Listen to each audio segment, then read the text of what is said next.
आय ओम नमो भगवते वासुदेवाय। ओम नमो भगवते वासुदेवाय। हरे कृष्णा।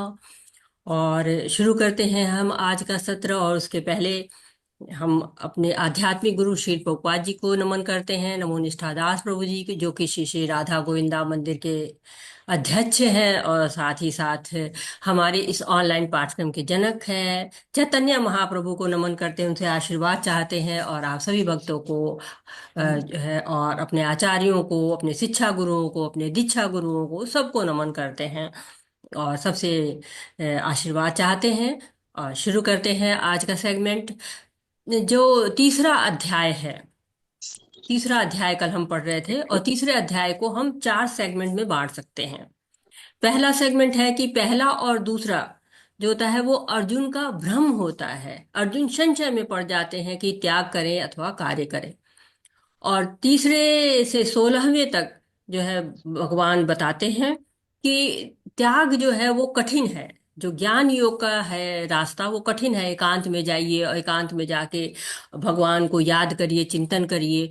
और घर परिवार याद आने लगता है, समाज याद आने लगता है, इंद्रियों के भोग याद आने लगते हैं, तो बड़ा कठिन सा एक रहता है। लेकिन जो भक्ति योग है वो थोड़ा सा आसान होता है। और 17वें से 35वें श्लोक तक बता रहे हैं भगवान की, अर्जुन तुम तो संन्यास ले सकते हो, तुम संन्यास के योग्य भी हो, लेकिन तुम्हें करना क्या है? तुम्हें आदर्श प्रस्तुत करना है, क्योंकि जो आदर्श तुम प्रस्तुत करोगे लोग उसी रास्ते पर चलेंगे। तो तुम आदर्श प्रस्तुत करो। आदर्श प्रस्तुत करने के लिए क्या करना है? निष्काम कर्मयोग करना चाहिए। बिना किसी फल की इच्छा के अपने कर्मों को भगवान को समर्पित करके कार्य करने चाहिए। उसमें कोई तुम्हारा स्वार्थ नहीं होना चाहिए। और आज हम 36वें से लेकर 43 श्लोक तक पढ़ेंगे, जिसमें बताया जाता है कि जो योग पथ है, जो योग हम करते हैं, भक्ति योग है, ज्ञान योग है, या अष्टांग योग है, कोई भी योग हम करते हैं, उस पे जो सबसे बड़ा शत्रु हमारा क्या होता है? कामनाएं होती हैं। और हमें कामनाओं पर विजय प्राप्त करना है, काम पर विजय प्राप्त करना है। और काम पे अजय हम विजय प्राप्त नहीं कर पाते हैं तो हम भगवान की भक्ति नहीं कर पाएंगे। तो शुरू करते हैं आज का सेगमेंट, जो 36 से 43 तक जाता है, जो काम के विषय में है। पूरा काम के विषय में बताया गया है कि कामनाएं क्या करती हैं और कैसे हमें पतन के रास्ते पर ले जाती हैं। तो पढ़ते हैं। हरे कृष्णा। माता जी दीजिए पढ़ने को किसी को। हरे कृष्णा। ईश्वरी माता जी आप श्लोक पढ़िए माता जी 36 से। और सुनीता माता जी आप अनुवाद करिए। हरे कृष्ण। हरे कृष्णा। आप लोग अपना माइक म्यूट करिए, जब तक आप बोलते नहीं हैं अपने माइक को म्यूट रखिए ताकि आवाजें ना आए। हरे कृष्णा। हाँ, शुरू करिए माता। हरे कृष्णा। दंडवत प्रणाम माता जी। हरे कृष्णा। हरे कृष्णा। शीला प्रभुपाद और जी के द्वारा और शील प्रभुपाद जी की जय। श्रीला हरे। प्रभुपाद जी की जय। श्रीला प्रभुपाद जी के द्वारा। अर्जुन उवाच अथ केन प्रयुक्तोऽयं पापं चरति पुरुषः अनिच्छन्नपि वार्ष्ण्य बलादिव नियोजिताः। हरे कृष्णा। हरे कृष्णा। सुनीता माता जी आप अनुवाद पढ़िए माता जी। हरे कृष्णा। हरे कृष्णा। शिला प्रभुपाद जी के द्वारा शिला प्रभुपाद जी की जय। हरे कृष्णा। अर्जुन ने कहा, हे वृष्णिवंशी, मनुष्य न चाहते हुए भी पाप कर्मों के लिए प्रेरित क्यों होता है? ऐसा लगता है कि उसे बलपूर्वक उनमें लगाया जा रहा हो। हरे कृष्ण माता जी। हरे कृष्णा। तो हमारा महानतम शत्रु काम है, और काम पर विजय प्राप्त करना है। कई बार ऐसा होता है कि हम नहीं चाहते हैं कि हम उस काम को करें, लेकिन जैसे है कि कोई तप का हम संकल्प लेते हैं अपने जन्मदिन पे या नए साल पे, किसी विशेष दिन, जन्माष्टमी का दिन है, एकादशी का दिन है। आज एकादशी है, सबको बहुत बहुत उसकी शुभकामनाएं। आप एकादशी का व्रत होंगे आज। तो ये संकल्प ले लेते हैं हम। वो संकल्प क्या होता है? टूट जाता है। तो कौन सी शक्ति, क्यों टूट जाता है संकल्प? हम संकल्प लेते हैं, हम चाहते हैं उसको पूरा करना, फिर भी टूट जाता है। जैसे सिगरेट पीने वाला है या कोई नशा करने वाला है, डॉक्टर कह रहे हैं नहीं, अभी आप जो है वो इस नशा को करेंगे तो ये आपकी जान जा सकती है। घर है, परिवार है, मित्र है, डॉक्टर है, सब कहते हैं नहीं नहीं, आपको नशा नहीं करना है, नशा करते ही आपका जान चली जाएगी। लेकिन क्या होता है? उसका मन करता है थोड़ी सी पी लेते हैं, थोड़ा सा नशा कर लेते हैं, क्या हो जाएगा? ऐसे थोड़ी ना कि तुरंत मैं जो है वो मृत्यु को प्राप्त हो जाऊंगा, लेकिन हो जाता है। तो ये कौन सी शक्ति है, वो कौन सा प्रभाव है, वो कौन सा माया है जिसके कारण हम इन पाप कर्मों को कर जाते हैं? हरे कृष्णा। वृष्णिवंशी किसे कहते हैं? आप जानते होंगे सब लोग, वृष्णिवंशी किसे कहते हैं? भगवान श्री कृष्ण। हाँ, भगवान कृष्ण का जो है ये वंश है वृष्णिवंशी। हाँ। हरे कृष्ण। हम्म। श्री भगवान वाच कामेशा क्रोधेशा रजोगुण समुद्भवः महाशनो महापाप्मा विद्धेयेनम् इह वैरिणम्। हरे कृष्ण। हरे कृष्ण। श्री भगवान ने कहा, हे अर्जुन, इसका कारण रजोगुण के संपर्क से उत्पन्न काम है, जो बाद में क्रोध का रूप धारण करता है, और जो इस संसार का सर्वभक्षी पापी शत्रु है। हरे कृष्ण माता जी। हरे कृष्णा। तो हम लोग पढ़ चुके हैं, दूसरे अध्याय में ही पढ़ चुके हैं कि क्या ध्यायते विषयान पुंसा संगस्तेषु पजायते संगात संजायते कामा कामा क्रोध भिजायते। तो काम क्या होता है? ये हमको पतन के रास्ते पर ले जाता है। जीव क्या है, भौतिक गुणों के संपर्क में आ जाता है, भौतिक सृष्टि के संपर्क में आ जाता है, और उसकी संगति गुणों में आ जाती है। जैसे भौतिक सृष्टि में आया, उसकी जो है संगति हो गई गुणों से। और जैसे दूध में होता है ना, जरा सा जामन डाल देते हैं, जरा सी दही डाल देते हैं, तो क्या हो जाता है? दूध दही में परिवर्तित हो जाता है। वैसे ही जैसे गुणों की संगति में जीव आता है, वैसे ही उसमें जो है वो कामनाएं आ जाती हैं, और कामनाओं की पूर्ति नहीं हुई तो क्या होता है? क्रोध आ जाता है।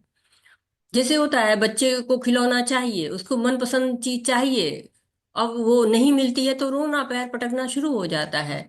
या फिर जो हमारे मन का नहीं होता है, जो कह रहे हैं वो पूरा नहीं हो रहा है, तो क्या होता है? जो है अपना गुस्सा दिखाना शुरू हो जाता है कि नहीं, जो है मुझे गुस्सा आ रहा है, मेरे मन की बात नहीं हो रही, गुस्सा आ रहा है। तो ये क्या होता है? क्रोध आ जाता है। क्रोध क्या कहता है? सर्वभक्षी कहा गया है। सब कुछ बच्छड़ कर देता है। सब कुछ कैसे बच्छड़ कर देता है? बुद्धि का बच्छड़ कर देता है। और जब बुद्धि नाश हो गई, इसका मतलब सब कुछ नाश हो गया। क्योंकि ये क्या है कि वैरिणम है, बैरी है, नित्य वैरिणा है एकदम। जो है वो ऐसा है कि जब भी क्रोध आएगा, जो है आपका नाश ही करके जाएगा। तो क्या क्या इसमें है? बैरी है, पापी है, सर्वभक्षी है, शत्रु है। जैसे होता है कि हम ट्रेन में घुसे, हमारी सीट पर कोई बैठा हुआ है, तो उसको उठने को कहिए, नहीं उठता है तो क्रोध आता है, वो चला जाता है, क्रोध समाप्त, ठीक है, सीट मिल गई। लेकिन जो ये कामनाओं का शत्रु क्या है? ये हमेशा रहेगा, नित्य है ये। कहते हैं ना, जीवन के साथ भी जीवन के बाद भी, तो ये क्रोध हमेशा ही रहता है, ये अगले जन्म तक जो है ट्रांसफर होके जाता है। तो कामनाएं हैं तो क्रोध आएगा। और क्या जो है वो इच्छाएं समाप्त हो जाती हैं? हमारी नहीं समाप्त होती हैं, प्लस वन लगा रहता है, जितना अभी चाहे होता ही रहेगा। तो जो क्रोधादि भवति सम्मोहा सम्मोहा स्मृति भ्रमम स्मृति भ्रंशात बुद्धि नाशो बुद्धि नाशात प्रणश्यति। और बुद्धि का नाश हुआ, क्रोध आया, बुद्धि नाश हुई, तो सब कुछ नाश हो गया। सर्वनाश कहते हैं ना जिसको, वो सर्वनाश हो जाता है। हरे कृष्णा। धूमेन आव्रियते वह्निना यथा आदर्शो मलिन च यथो उल्बेन आवृतो गर्भा तथा तेन इदम् आवृतम्। हरे कृष्ण। हरे कृष्ण। जिस प्रकार अग्नि धुएं से, दर्पण धूल से अथवा भ्रूण गर्भाशय से आवृत रहता है, उसी प्रकार जीवात्मा इस काम की विभिन्न मात्राओं से आवृत रहता है। हरे कृष्ण माता जी। हरे कृष्णा। तो जीवात्मा क्या होती है? आवरण चढ़े हुए हैं। हम क्यों भक्ति नहीं कर पाते हैं? आवरण है, कल्मश है। तो जो काम होता है वो क्या करता है? मनुष्य के ज्ञान पर ही आवरण चढ़ जाता है, अंधा बना देता है, पापों के गड्ढे में ढकेल देता है। तो इसके भी तीन तरह के स्तर बताए गए। होता है ना कहीं पे, अरे बहुत ज्यादा जो है वो जम गया है, कैसे साफ नहीं हो रहा है, या थोड़ा सा है, हल्का सा कुछ कर दीजिए, झाड़न डाल दीजिए, ठीक हो जाएगा। लेकिन इस पे क्या है? तीन तरह के स्तर हैं। अग्नि धुएं से, अग्नि जो है वो क्या होता है? अग्नि में धुआं होता है। थोड़ा सा हवा कर देते हैं, अग्नि जलना शुरू होती है, धुआं गायब हो जाता है। तो थोड़ा सा प्रयास कर देते हैं, प्रमाणी गुरु के पास बैठ जाते हैं, तो जो है क्या होता है? धुआं हट जाता है। थोड़ी हवा कर दी, अग्नि प्रज्वलित। तो ये मनुष्य की चेतना ऐसी होती है। कि वो अपने जो चेतो दर्पण मार्जनम, वो चित्त को साफ कर सकता है। दर्पण धूल से, दर्पण क्या होता है, धूल से ढका रहता है। अब मध्यम स्तर की चेतना है, इसका निकालने के चांस भी क्या होता है, मध्यम होते हैं। जैसे दर्पण पे धूल जम गई, थोड़ा कस के रगड़ना पड़ता है ना, ठीक से दिखना नहीं पड़ता है अपना चेहरा।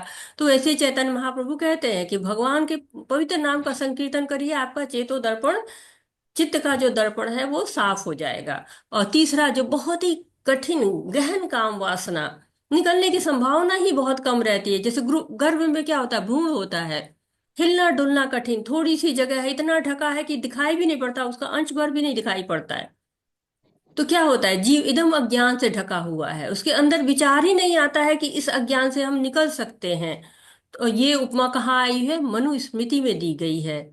ये उपमा मनुस्मृति जो लोग पढ़ते हैं वो लोग इसमें जानते, तो 3 स्टेप जो है वो होते हैं, 3 तरह के मतलब होती है कामनाएं जो कि आवृत किए रहती हैं जीवात्मा को। तो इसकी मात्रा कम या ज्यादा के हिसाब से 3 बताए गए हैं। हरे कृष्णा। हरे कृष्ण। आवृतं ज्ञानम् एतेन ज्ञानिनो नित्यवैरिणा कामरूपेण कौन्तेय दुष्पूरेण अनलेन च। हरे कृष्ण।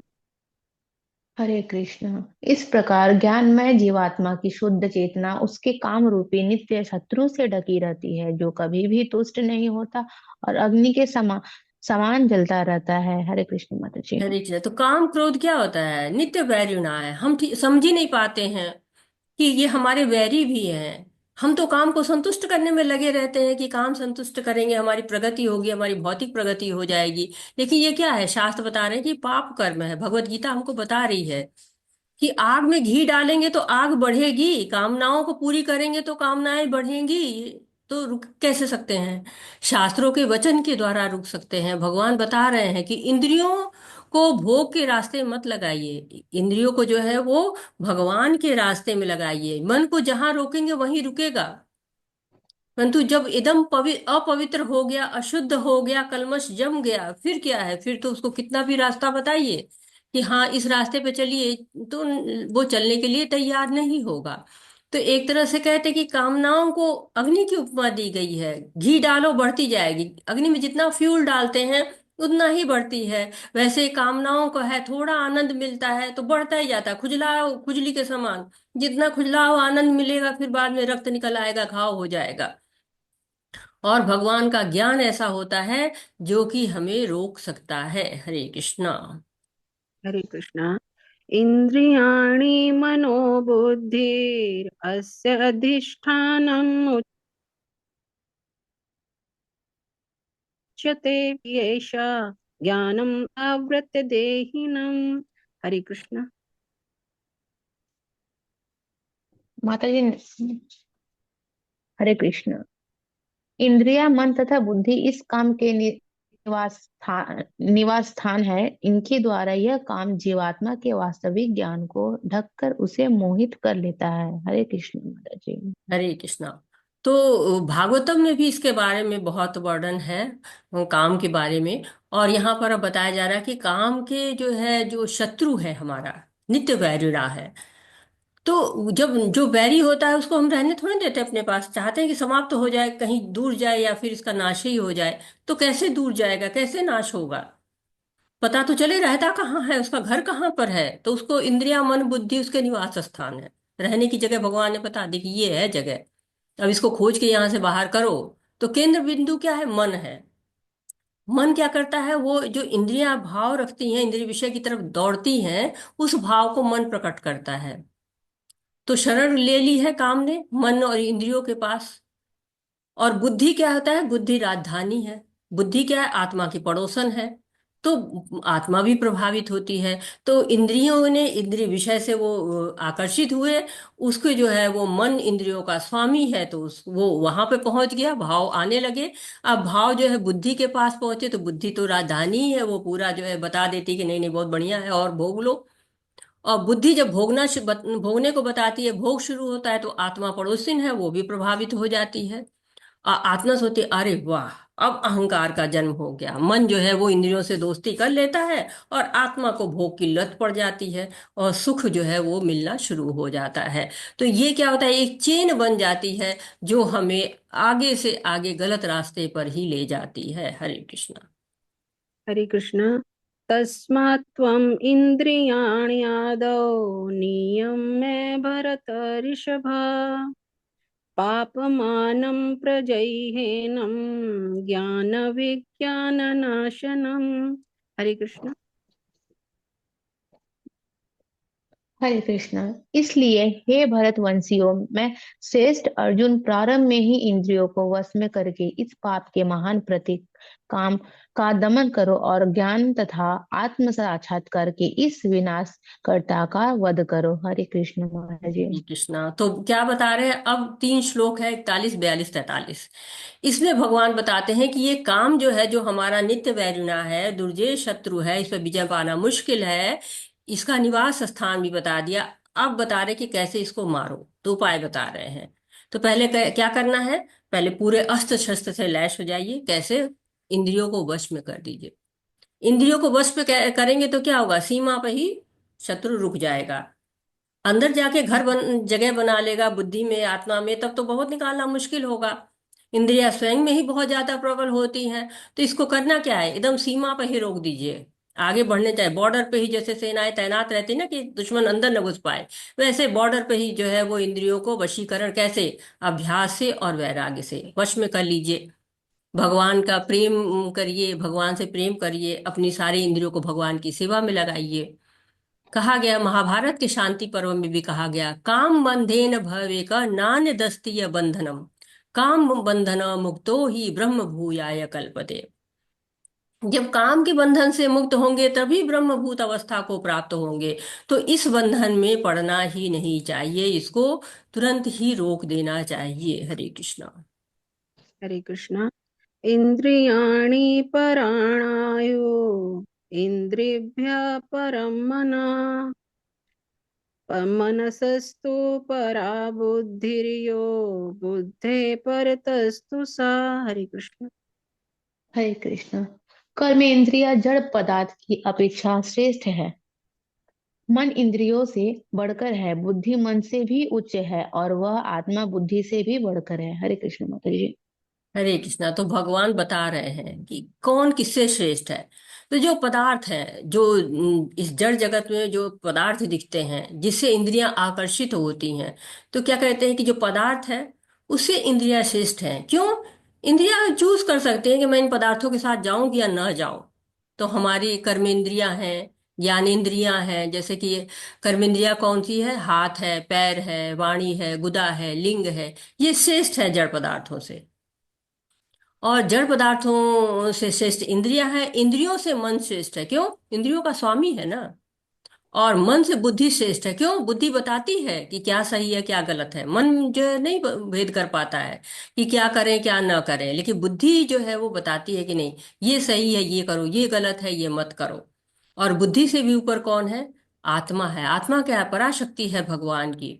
तो ये शरीर में हमारी काम भावनाएं रहती हैं। और शरीर में कितना भी शरीर लेटा हुआ है तब भी उसके मन में दुनिया भर के विचार आते रहते हैं। इंद्रियां दस्तक कर देती हैं कि नहीं, चलो उठो, खूब अच्छी अच्छी चीजें जो है वो खाएंगे, चलो वहां घूम के आते हैं, चलो मूवी देख के आते हैं।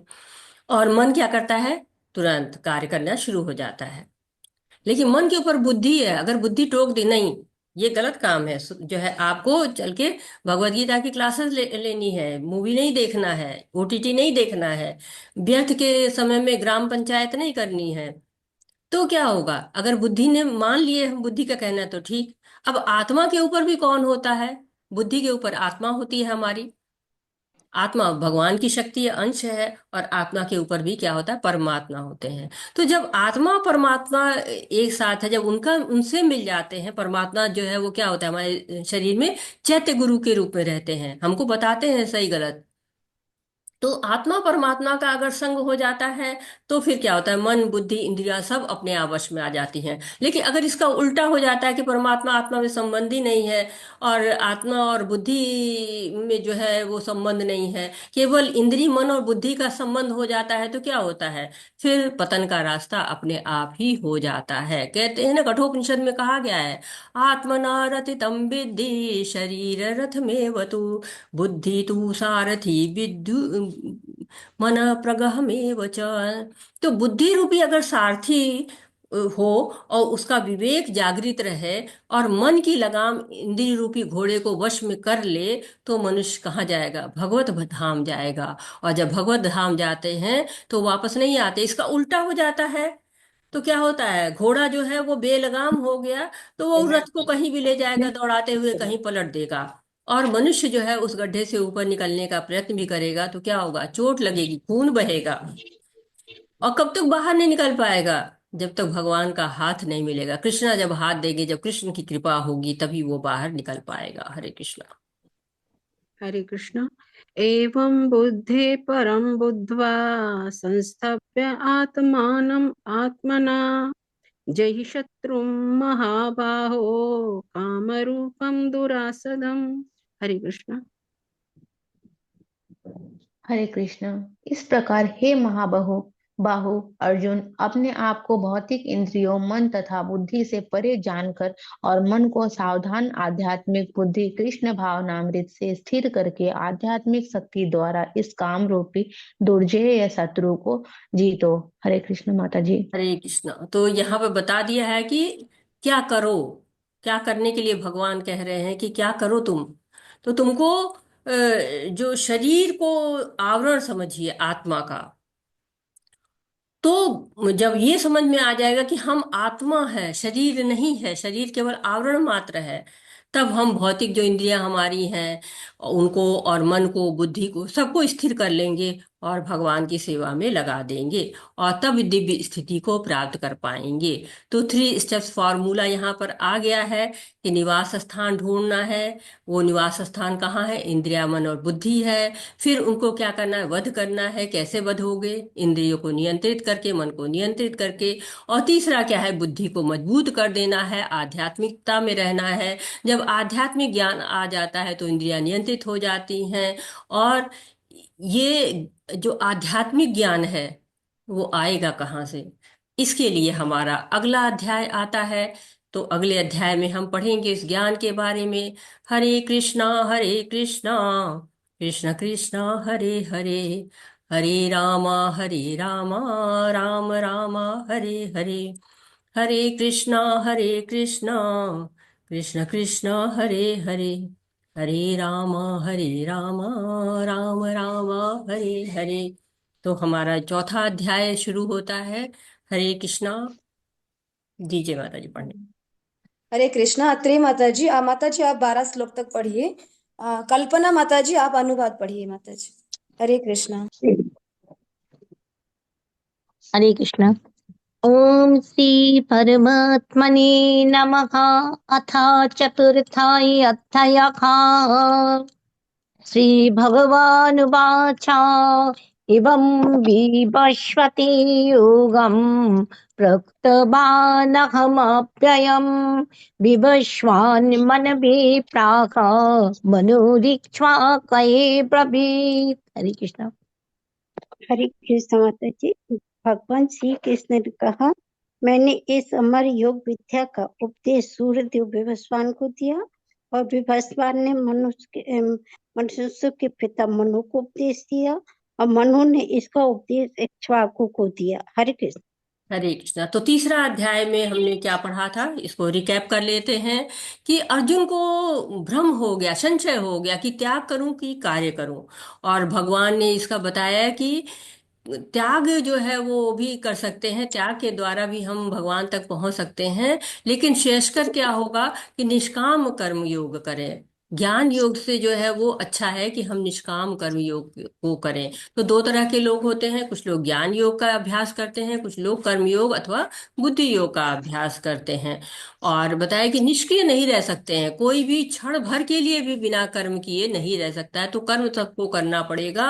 और कर्म कैसा करें? विष्णु के लिए कर्म करें, तो हम बंधन से बच सकते हैं। यज्ञार्थ कर्मणो अन्यत्र लोकोयम कर्म बंधन तदर्थ कर्म कौन्तेय मुक्त संग समाचर। भगवान के लिए कर्म करेंगे तो बंधन से हम मुक्त होंगे, बंधन में नहीं जाएंगे।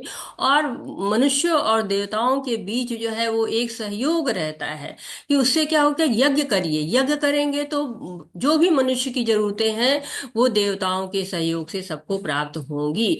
और इसलिए हमको भगवान को अर्पित करके देवताओं को भी उनका भाग देके जो खाएगा वो तो ठीक है, जो नहीं ऐसा कर पाता है वो क्या कहते हैं, चोर कहलाता है। तो हमें यज्ञ से अर्पित किए हुए जो भोजन होते हैं उनको खाना चाहिए। और यज्ञ का चक्र क्या होता है कि सभी प्राणी अन्न पे आश्रित हैं, और अन्न वर्षा से होता है, वर्षा यज्ञ से होती है। और यज्ञ जो है वो नियत कर्मों से किया जाता है। नियत कर्म हम कहाँ से जानेंगे? वो वेदों में लिखा हुआ है। और वेद कहाँ से आएंगे? वेद भगवान से आए हुए हैं। तो हमें जो है इस यज्ञ चक्र का अगर जीव पालन करता है तो वह सुख प्राप्त करता है, सभी चीजें उसको देवता देते हैं। यज्ञ के जो विहीन जीवन जीता है वो पापी जीवन कहलाता है। और अर्जुन पूरी तरह से यह त्याग कर सकता था, संन्यास में जा सकता था, लेकिन भगवान कहते तुम आदर्श प्रस्तुत करो और तुम निष्काम कर्म योग करो। आसक्ति के बिना जो काम होते हैं तो उनको करो, सही उदाहरण प्रस्तुत करो। और जो जो श्रेष्ठ लोग करते हैं वही बाकी साधारण लोग उनको फॉलो करते हैं। यद आचरति श्रेष्ठ तत्तदेवतरो जन स यत प्रमाण कुरुते लोकस्तद अनुवर्तते। और भगवान कहते हैं कि मेरे लिए तो कोई भी काम निश्चित नहीं है, लेकिन मैं भी सारे कर्म करता हूँ बिना किसी जो है वो आलस के करता हूँ, पूरी तत्परता के साथ करता हूँ। लेकिन कार्य करने के बाद भी स्वयं को कर्ता नहीं समझना चाहिए। क्यों? क्योंकि प्रकृति क्रियमाणानि गुणे कर्माणि सर्वशः अहंकार विमूढ़ात्मा कर्ता हमति मन्यते। स्वयं को कर्ता क्यों समझता है आदमी? मिथ्या अहंकार के कारण समझता है, जबकि तीन गुणों के द्वारा सारे कार्य किए जाते हैं। इसलिए अपने कर्तव्यों को भगवान को अर्पित कर देना चाहिए। भगवान के लिए जो कार्य करता है वो कर्म बंधन में नहीं पड़ता है। तो अपने कर्तव्यों को करना चाहिए। और साथ में आखिर में बताया कि महान शत्रु क्या है? हमारा काम है, उस पर विजय प्राप्त करनी चाहिए। नित्य वैरिणा है, ये भौतिक बंधन का बहुत बड़ा कारण है। ये काम ऐशा क्रोध ऐशा रजोगुण समुद्भवा महाशनो महापापमा विद्ये एनमी वैरिणम। तो वैरी है ये। और काम के आवरण की जो है वो तीन स्तर बताए गए हैं कि अग्नि धुएं से आवृत रहती है, दर्पण धूल से आवृत रहता है, और भ्रूण गर्भाशय से आवृत रहता है। तो इस तरह से जो बद्ध आत्माएं हैं वो काम से जो है वो आवृत हो जाती हैं। और इस आवरण को छुड़ाने के लिए क्या करना है? भगवान का ध्यान करना है। भगवान, क्योंकि जो पदार्थ होते हैं, जड़ पदार्थ जो कहे जाते हैं, उनसे इंद्रियां श्रेष्ठ होती हैं, इंद्रियों से मन श्रेष्ठ होता है, मन से बुद्धि श्रेष्ठ होती है, बुद्धि से आत्मा श्रेष्ठ होती है, आत्मा से परमात्मा श्रेष्ठ है।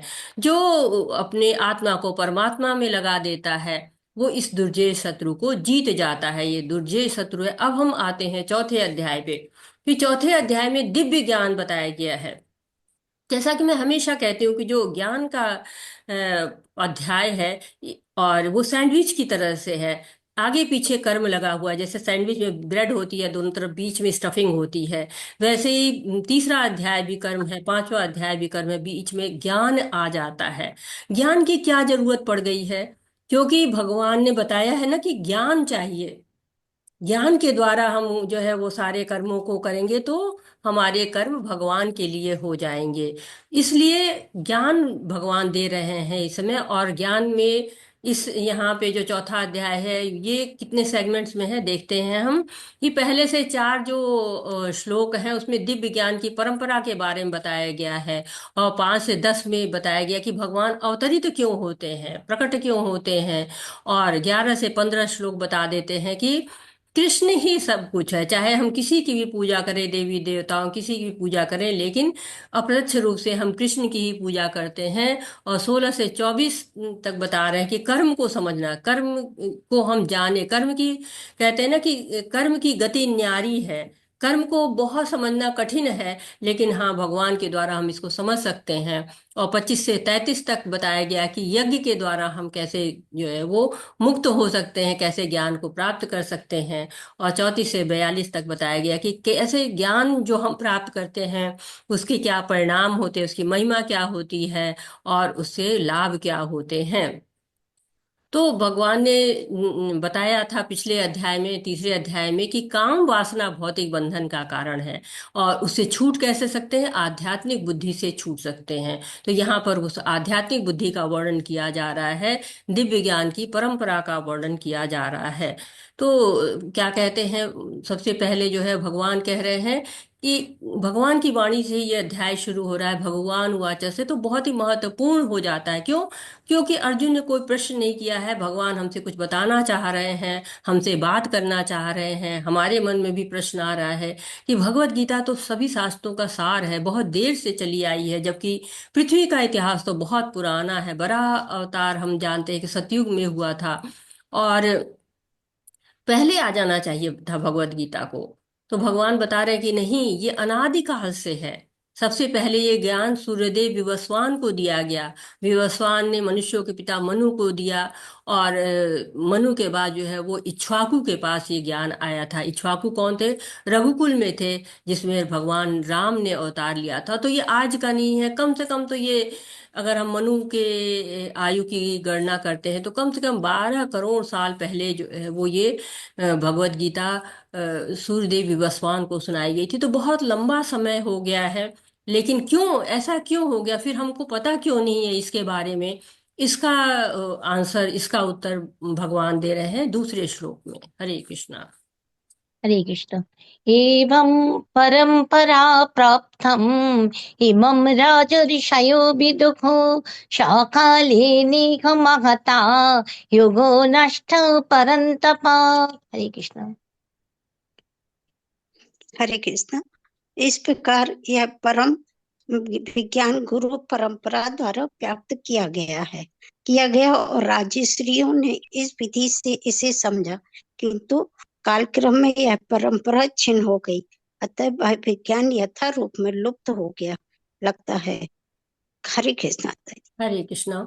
तो ये क्या कह रहे हैं, भगवान की समय जो है बलवान है, भगवान की काल शक्ति, सब कुछ निकल जाती है, एक न एक दिन सब कुछ नष्ट हो जाता है। आज जो भौतिक जगत में है कल नहीं रहेगा।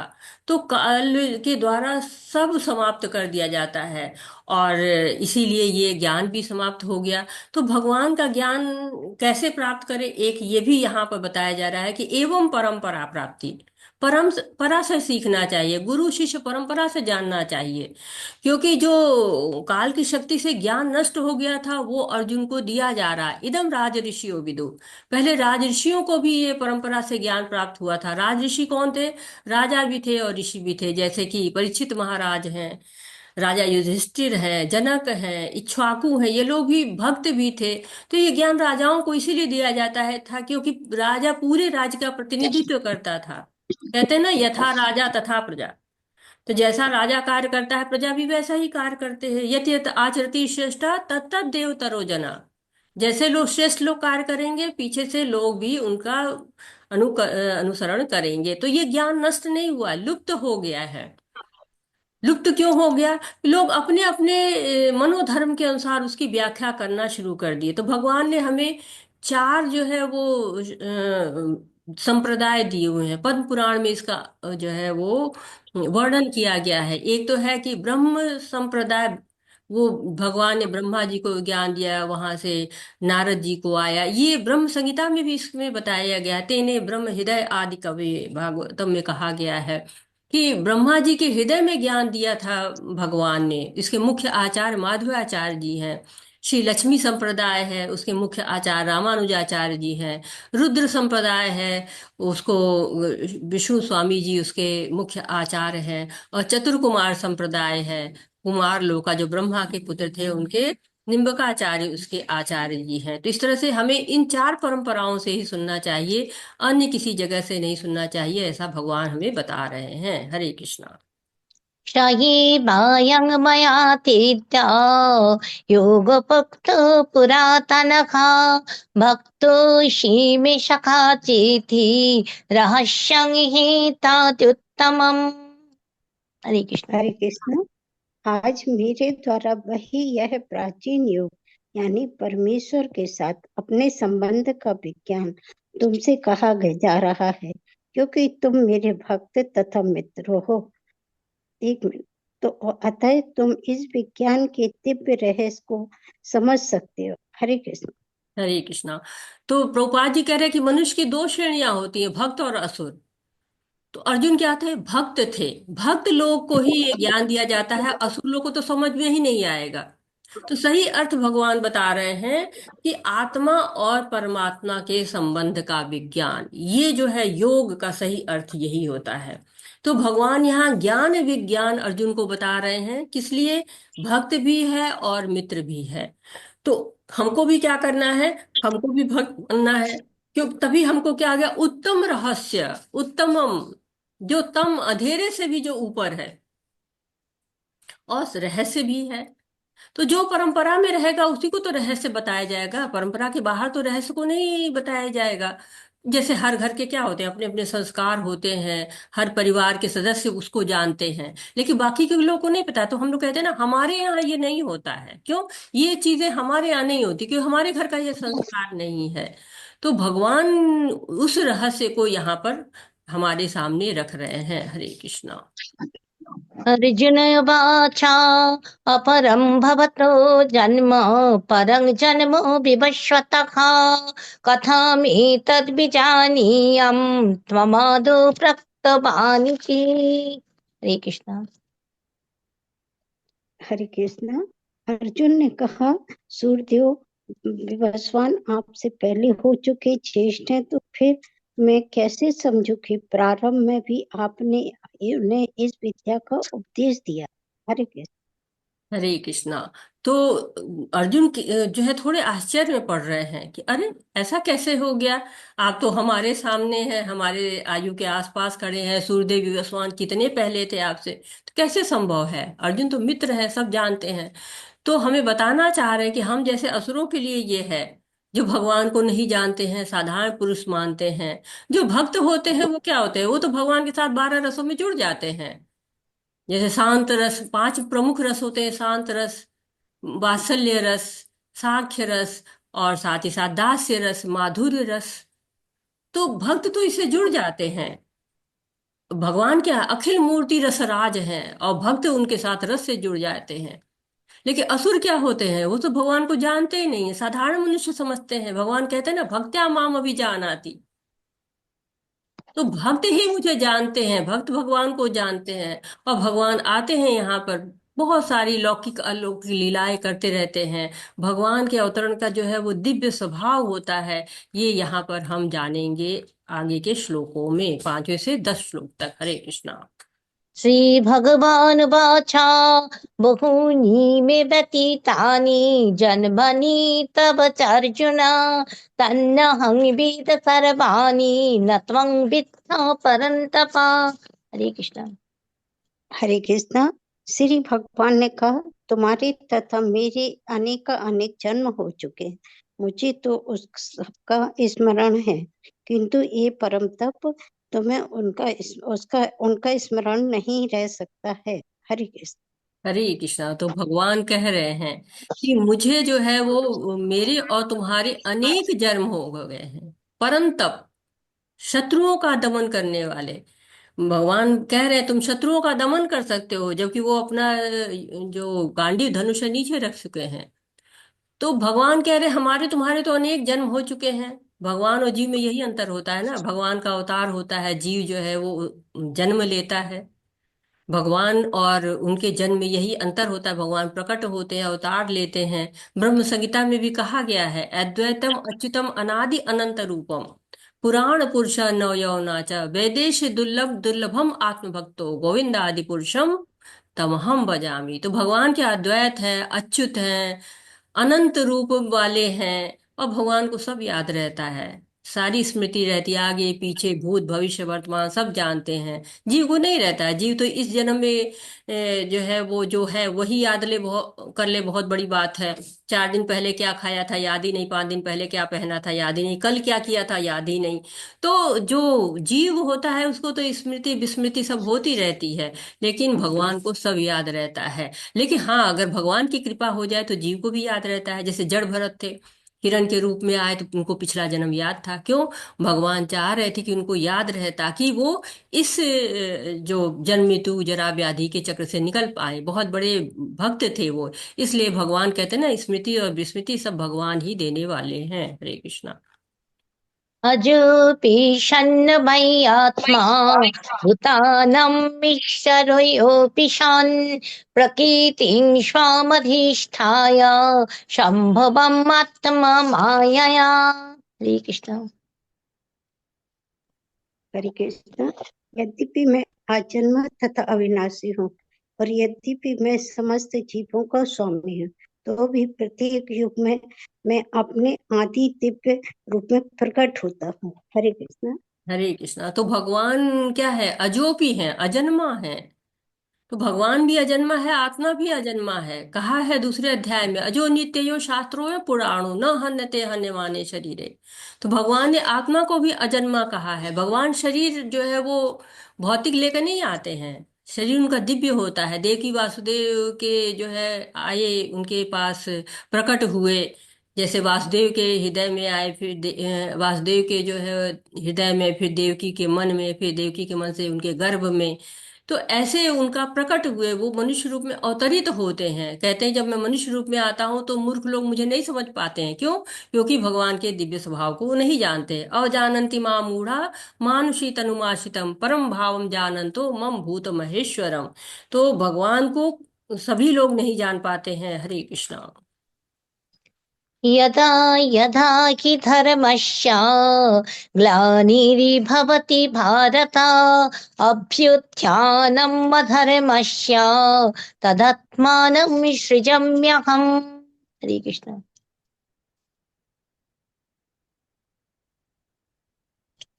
माता जी बोलिए। हरे कृष्णा। हे हरे भरत। कृष्ण। हरे कृष्ण माता जी।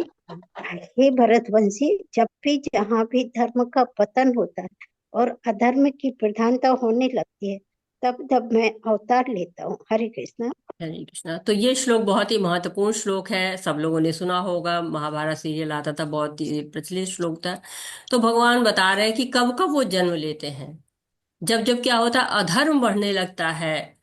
जब भौतिकता में आकर्षण होता है तो अधर्म बढ़ना ही शुरू हो जाता है। जब भगवान में आकर्षण होता है तो धर्म बढ़ने लगता है। तो धर्म का जब विनाश होता है, अधर्म की प्रबलता आ जाती है। कहते हैं कि धर्म रूपी बैल के 4 पैर थे। तो सत्य, और जो है शौच, क्षमा और दया। और कलयुग में क्या है कि केवल एक पैर बचा हुआ, 3 पैर कट चुके हैं, और वो बचा पैर क्या है? सत्य। सत्यमेव जयते, इसलिए हर जगह लिखा रहता है। तो सत्य केवल बचा हुआ है। पवित्रता समाप्त हो चुकी है, लोग एक दूसरे को क्षमा नहीं कर रहे हैं, दया भी नहीं बचा हुआ है। तो इसीलिए प्रभुपाद जी ने हम लोग को 4 नियम दिए हैं। क्या? जुआ नहीं खेलना है, क्यों? उससे सत्य का नाश होता है। नशा नहीं करना है, क्योंकि शुद्धता समाप्त होती है। मीट नहीं खाना, मांसाहार नहीं करना है, क्योंकि उससे दया समाप्त होती है। और अवैध संबंध नहीं रखना है, क्योंकि उससे क्षमा समाप्त होती है। हरे कृष्णा। परित्राणाय साधूनां विनाशाय च दुष्कृतं धर्म संस्थापनार्थाय संभवामि युगे युगे। हरे कृष्ण। हरे कृष्ण। भक्तों का उद्धार करने, दुष्टों का नाश करने तथा धर्म की फिर से स्थापना करने के लिए मैं हर युग में प्रकट होता हूँ। हरे कृष्ण। हरे कृष्णा। तो अवतार का उद्देश्य क्या है? परित्राणाय साधूनाम। पहला कार्य क्या है? भक्तों का उद्धार करना। भक्त भगवान को बहुत अच्छे लगते हैं, बहुत प्रिय होते हैं। उनका उद्धार करने, गजेंद्र का उद्धार किया उन्होंने। और भक्तों को प्रसन्न करने के लिए भी आते हैं, लीलाएं करते हैं। जैसे यशोदा माता को, नंद को, देवकी को, वासुदेव को, गोपियों को, गोपों को। तो उनको भक्तों के लिए लीलाएं करने आते हैं। दूसरा कार्य करते हैं, दुष्टों का विनाश करते हैं। कंस का किया, रावण का किया, हिरण्यकश्यपु का किया उन्होंने। और तीसरा कार्य क्या करते हैं? धर्म की स्थापना करते हैं। युग धर्म सिखाते हैं। और कलयुग का युग धर्म क्या है? हरे कृष्णा। कलयुग का युग धर्म क्या है?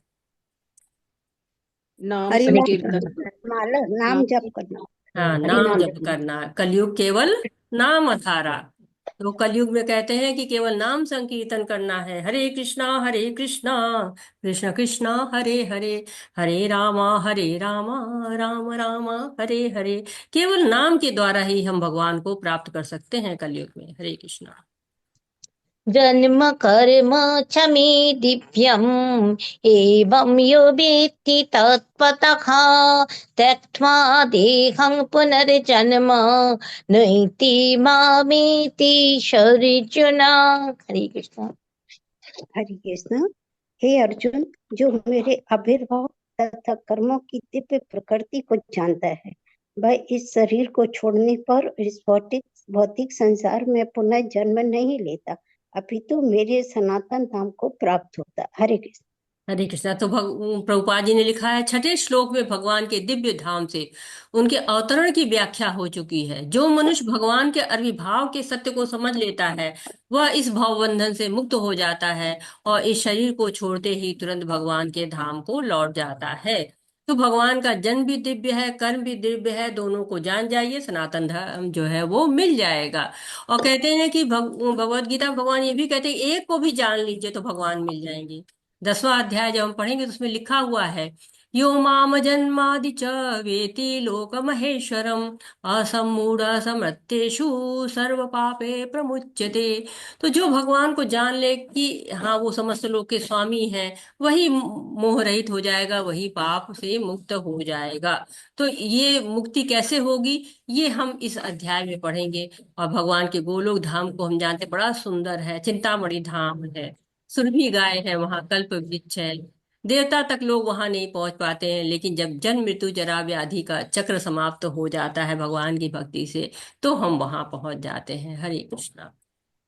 वितराग भयो क्रोधा मन्मया मामुपश्रिताः बहवो ज्ञान तपसा पूता मद्भावम् आगताः। हरे कृष्ण। हरे कृष्ण।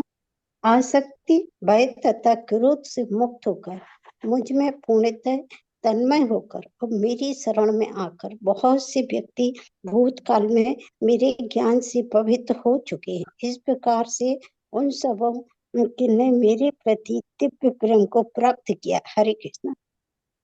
हरे कृष्णा। तो दिव्य स्थिति कैसे होती है? इस ज्ञान के प्रभाव से दिव्य स्थिति मिलती है।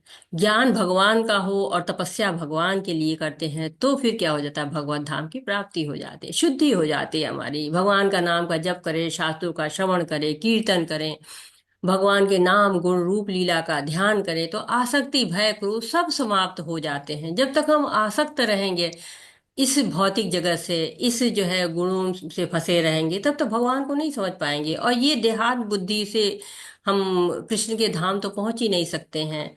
हमें उसके लिए भक्ति करनी पड़ेगी, और भक्ति करने के लिए हमें भगवान के नाम गुण रूप लीला का श्रवण कीर्तन करना पड़ेगा। हरे कृष्णा।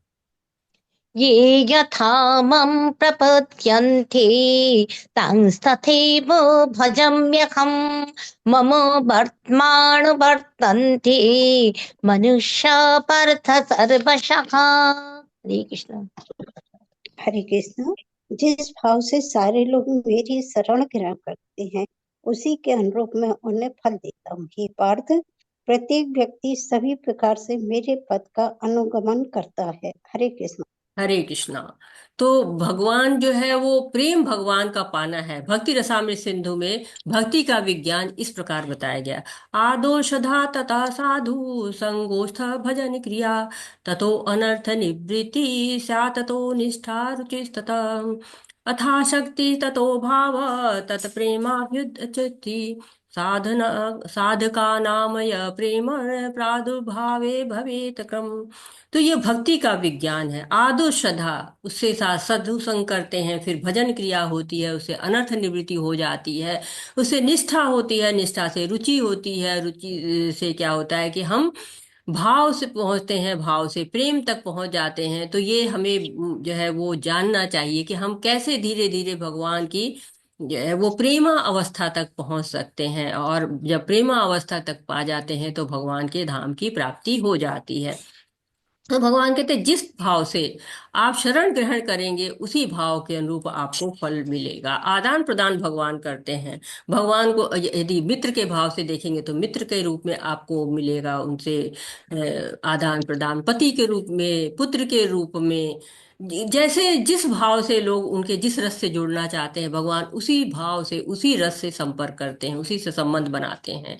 जैसे भगवान को जब कंस ने बुलाया था मथुरा में, उनके दरबार में पहुंचते हैं तो माताएं उनको बालक के रूप में देखती हैं, युवतियां उनको प्रेमी और पति के रूप में देखती हैं, पुरुष उनको पुत्र भाव में या मित्र भाव में देख रहे हैं। पर असुर क्या कर रहे हैं, वो सोच रहे हैं कि साक्षात काल यहाँ पर आ गया है। और जब कंस के पहलवानों को कृष्ण हरा देते हैं तो अपने सखा को बुलाते हैं और हार जाते हैं उससे, और उसको कंधे पे बैठा लेते हैं। खुश हो जाता है, बड़ा प्रसन्न, मैंने हरा दिया। जिसके चरण कमल के सारे भक्त जो है वो पूजा वंदना उपासना करते हैं, उनको पैर से छूना तो कल्पना में भी नहीं सोच सकते, और उनका सखा कंधा पे बैठा है और उसके चरण जो है स्पर्श कर रहे हैं। तो ये भगवान जो है भाव में, क्योंकि गोपा का भाव है, वो कभी उनको बड़ा नहीं समझते, उनको भगवान नहीं समझते हैं, वो उनके बराबरी में सखा भाव से रहते हैं। जो माता यशोदा है, कहती हैं जाके मेरी चप्पल लेके आओ, और भगवान ठुमुक ठुमुक के जाते हैं, उनकी चरण पादुका सर पे रखते हैं और ला के देते हैं। तो भगवान जिस भाव से आप पूजेंगे, जिस भाव से आप चाहेंगे, भगवान उसी भाव से मिलते हैं। हरे कृष्णा। काङ्क्षन्त कर्मणं सिद्धिं यजन्ति इह देवताः क्षिप्रं हि मनुष्ये लोके सिद्धिर्भवति कर्मजा। हरे कृष्ण। हरे कृष्ण। इस संसार में मनुष्य साकाम कर्मों में सिद्धि चाहते हैं, फलस्वरूप वे देवताओं की पूजा करते हैं। निसंदेह इस संसार में मनुष्य को साकाम कर्म का फल शीघ्र प्राप्त होता है। हरे कृष्ण। हरे कृष्णा। तो हमें सकाम कर्म में नहीं फंसना है। छोटे छोटे स्वार्थों के लिए लोग अपने अपने भगवान को ढूंढ लेते हैं, कोई अधिकारी को, कोई नेता को, कोई खिलाड़ी को। देखिए जीव क्या है, जीव तो दास है भगवान का ना, भगवान की सेवा करनी चाहिए उसको। तो देवताओं की पूजा भी क्या होती है, प्रत्यक्ष रूप से भगवान की ही सेवा होती है। और इस विषय में अभी और आगे के श्लोकों में हम विस्तार से जानते हैं। हरे कृष्णा। हरे कृष्णा। मैं श्लोक पढ़ रही हूँ और आशा माता जी आप अनुवाद मेरे साथ करिए। हरे कृष्णा। हरे कृष्ण माता जी। चातुर्वर्ण्यं मया सृष्टं गुणकर्म विभागसः तस्य कर्तारम् अपि मां विद्य कर्तारम् अव्ययम्। हरे हरे कृष्णा। कृष्णा जी, सभी को हरे कृष्णा। श्री प्रभुपाद जी की जय। प्रकृति के तीनों गुणों और उनसे संबंध कर्म के अनुसार मेरे द्वारा मानव समाज के 4 विभाग रचे गए। यद्यपि मैं इस व्यवस्था का सृष्टा हूँ, किंतु तुम ये जान लो कि मैं इतने पर भी अव्यव अकर्ता हूँ। हरे कृष्णा जी। हरे कृष्णा। तो 4 वर्णाश्रम भगवान ने बनाए, किस लिए? कर्मों को पवित्र करने के लिए, कर्मों को दिव्य बनाने के लिए। ब्राह्मण, क्षत्रिय, वैश्य और शूद्र, 4 वर्ण बनाए हैं, गुण कर्म विभागश, गुण और कर्म के आधार पर। परंतु भगवान इसमें नहीं आते हैं। ऐसा नहीं कि भगवान भी वर्ण व्यवस्था में बंधे हुए हैं। जैसे राजा होता है, नियम बनाता है, लेकिन उस नियम से नहीं बनता है। तो भगवान के भक्त और भगवान दोनों इस विभाजन से परे होते हैं, क्योंकि भक्त भी इसमें नहीं होता है, वो भी ब्राह्मण, क्षत्रिय, वैश्य और शूद्र में नहीं आता है। लेकिन हाँ, इस विभाजन का उद्देश्य था ताकि अपने अपने गुणों के अनुसार, जैसे ब्राह्मण को पठन पाठन का कार्य अच्छा लगता है वो करे, क्षत्रिय जो है वो रक्षा करता है, वैश्य गाय पालता है, खेती का कार्य करता है, शुद्ध सहायता करते हैं सारे वर्णों के।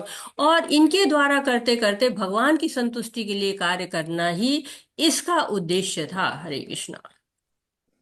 हरे कृष्णा।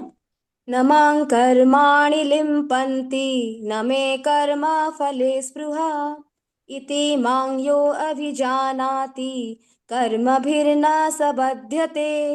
हरे कृष्णा। मुझ पर किसी कर्म का प्रभाव नहीं पड़ता, ना ही मैं कर्म फल की कामना करता हूँ।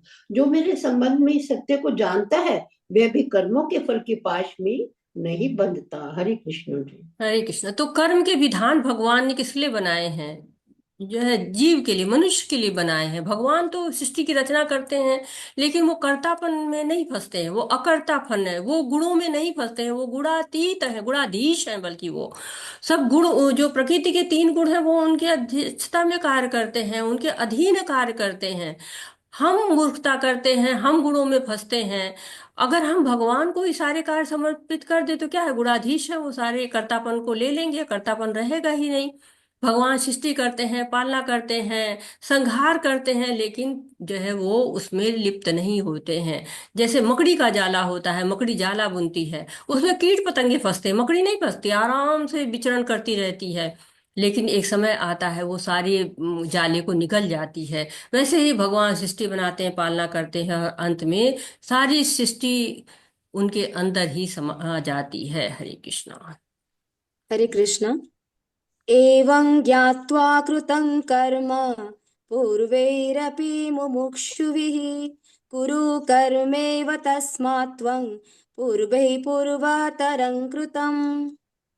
प्राचीन काल में समस्त मुक्त महात्माओं ने मेरी दिव्य प्रकृति को जान करके ही कर्म किया।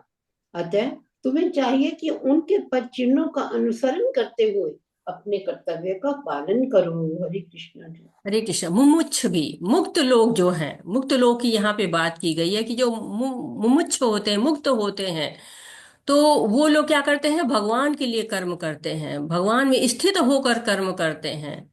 जैसे अर्जुन को भी भगवान कहते हैं ना कि मेरा स्मरण करते हुए लड़ो, मेरे लिए लड़ो। तो दो तरह के लोग होते हैं।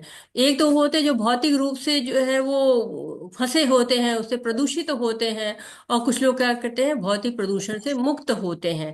तो जो दोनों तरह के जो लोग होते हैं, उन दोनों को अगर भगवान के लिए कोई कार्य करते हैं, दोनों तरह के लोग, तो वो भगवान के पास पहुंचते हैं, मुक्त होते हैं, और भगवत धाम को जाते हैं। कहते हैं कृष्ण भावना में दोनों श्रेणी के व्यक्तियों के लिए समान रूप से लाभप्रद होता है। हरे कृष्णा।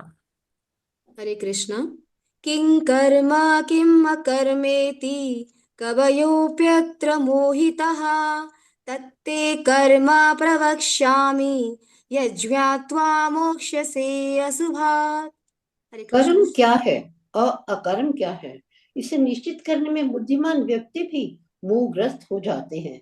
अतः मैं तुमको बताऊंगा कि कर्म क्या है, जिसे जानकर तुम सारे अशुभ से मुक्त हो सकोगे। हरे कृष्ण। हरे कृष्णा। तो 16वें श्लोक से लेकर 24वें श्लोक तक ज्ञान के स्तर पर कर्म को समझना है हम लोगों को। तो कर्मों का विज्ञान बहुत ही मुश्किल है समझना।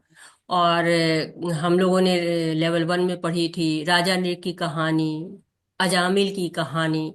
तो ये सब क्या है, कर्मों के अनुसार इनको जैसे अजामिल की कहानी ले तो उनको यमदूत आते हैं लेने, लेकिन वो नारायण नारायण बोलते तो विष्णुदूत आ जाते हैं। और विष्णुदूत सोचते हैं यमदूत क्यों आए हुए, यमदूत सोचते हैं विष्णुदूत क्यों आए हुए हैं। लेकिन जो है भगवान का नाम होने के कारण वो एक चांस मिलता है, क्योंकि पहले वो भक्त था, इसलिए उसको चांस मिलता है और भक्ति करता है और भगवान के पास पहुंच जाता है। तो कर्म के विज्ञान हम नहीं समझ पाते हैं, तो भ्रमित होते रहते हैं। सही तरह से कैसे हम जान पाएंगे, गुरु की शरण में जाके जब हम गुरु से बात करेंगे, गुरु से पूछेंगे, तो वो हमें बताएंगे। दूसरे अध्याय में भी भगवान कह चुके हैं ना कि बुद्धि युक्तो जहाती है उमे सुकृत दुष्कृतो तस्माद् विद्वाय युजस्व योग कर्म कौशलम। तो भक्ति योग के द्वारा ही हम कर्म के कौशल से मुक्त हो सकते हैं, क्योंकि कर्म का विज्ञान बहुत ही गूढ़ है, साधारणतः नहीं समझा जा सकता। और जब हम जान जाएंगे तो सारे अशुभ कर्मों से मुक्त हो जाएंगे। श्री कृष्ण। हरे कृष्ण। कर्मणो ह्यपि बोद्धव्यं बोद्धव्यं च विकर्मणः अकर्मणश्च बोद्धव्यं गहना कर्मणो गतिः। हरे कृष्ण। कर्म की बारीकियों को समझना अत्यंत कठिन है। अतः मनुष्य को चाहिए कि वे ठीक से जाने कि कर्म क्या है, विकर्म क्या है और अकर्म क्या है। हरे कृष्ण। हरे कृष्णा। तो हमें जानना है कर्म क्या है, विकर्म क्या है, अकर्म का क्या है। कर्म क्या है, जो शास्त्रों के अनुसार कार्य होता है। विकर्म क्या है? जो शास्त्रों के विरुद्ध होता है, जैसे चोरी करना और लूटना, डाका डालना, हिंसा करना, ये सब विकर्म हो जाते हैं। शास्त्रों के अनुसार अगर हम यज्ञ करते हैं तो वो कर्म हो जाते हैं। अकर्म क्या है? कृष्ण भावना भावित कर्म, केवल भगवान के लिए कर्म करना। और जब हमारे सारे कर्म अकर्म हो जाते हैं तो हम कर्म बंधन से दूर हो जाते हैं। हरे कृष्णा। हरे कृष्ण। कर्मण्य कर्म यः पश्येत् कर्मणि च कर्म यः अकर्मणि च कर्म यः स बुद्धिमान् मनुष्येषु स युक्तः कृत्स्न कर्म कृत्। हरे कृष्ण। जो मनुष्य कर्म में अकर्म और अकर्म में कर्म देखता है, वह सभी मनुष्य में बुद्धिमान है और सब प्रकार के कर्मों में प्रवृत्त रहकर भी दिव्य स्थिति में रहता है। हरे कृष्ण जी। हरे कृष्णा। तो दृष्टि ऐसी होनी चाहिए कि कर्म में अकर्म, निर्लिप्त होकर कर्म करे। मैं की भावना से ही कर्म ना करे। मैं का भावना जहां आ जाएगा क्या होता है?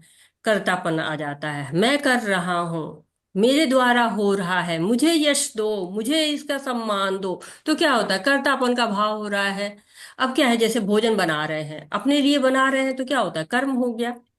वही भगवान के लिए बना रहे हैं, अकर्म हो जाता है। तो बस दृष्टि को ही ठीक करना है, दशाएं अपने आप ठीक होती चली जाती हैं। हरे कृष्णा। हरे कृष्ण। यस्य सर्वे समारंभः कामसङ्कल्पवर्जितः ज्ञानाग्निदग्धकर्माणं तमाहु पंडितं बुधः।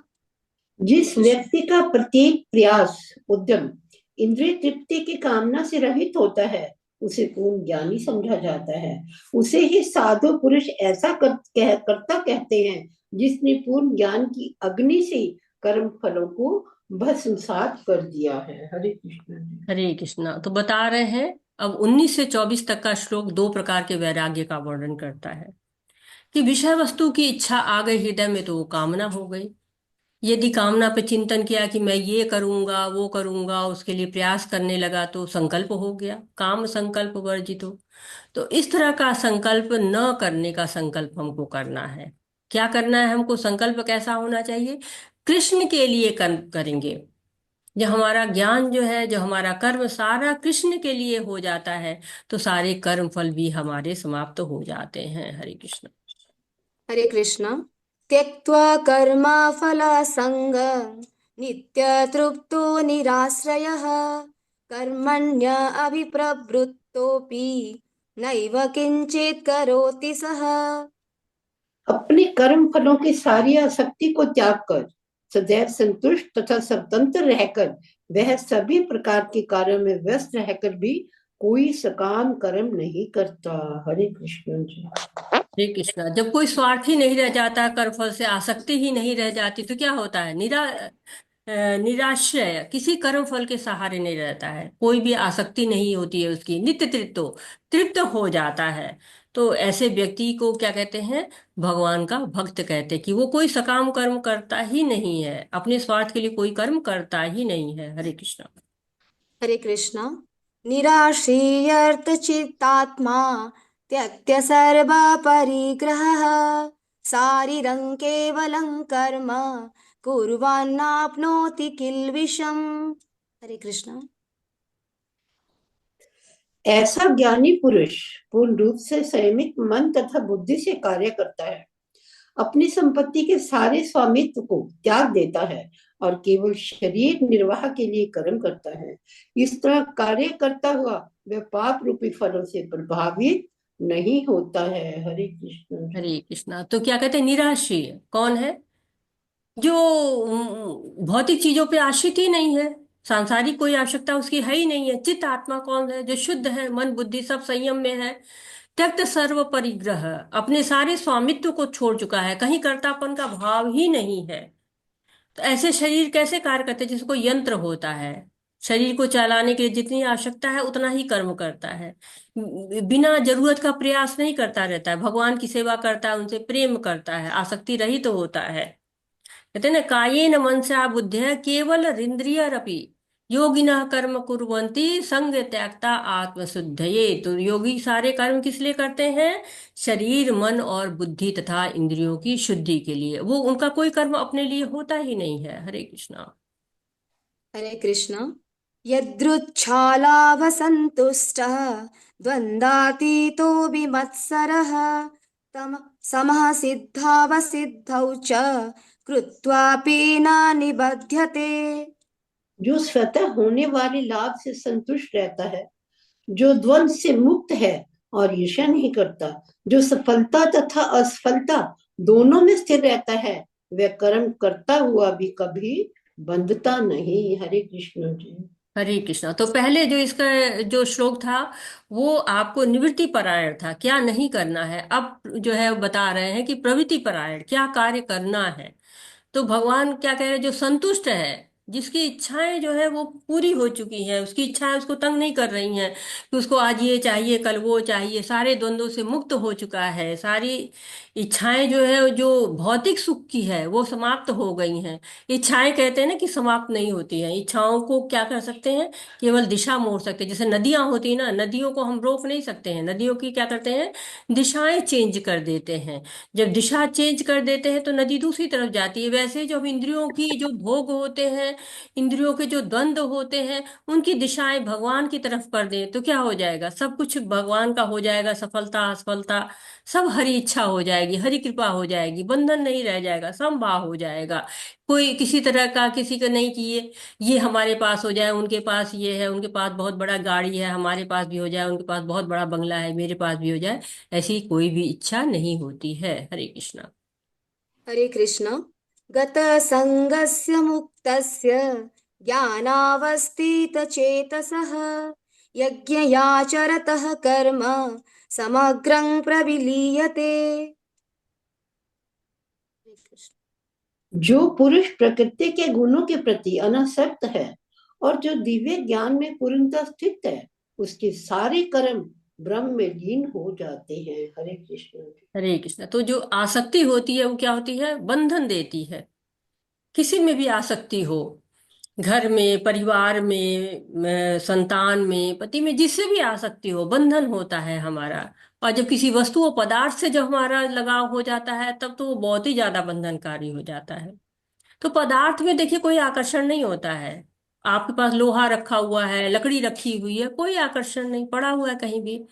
वही लोहा है जब कुर्सी बन जाता है, बेड बन जाता है, लकड़ी है जो है बेड बन जाती है, तो क्या होता है, उसमें आकर्षण आता है, डाइनिंग टेबल हो गया, बड़ा आकर्षण हो गया। क्यों? क्योंकि उसमें गुण मिल गए।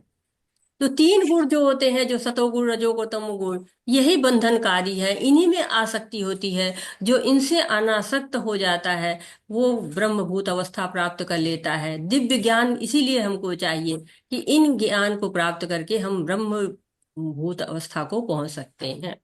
हरे कृष्ण। हरे कृष्ण।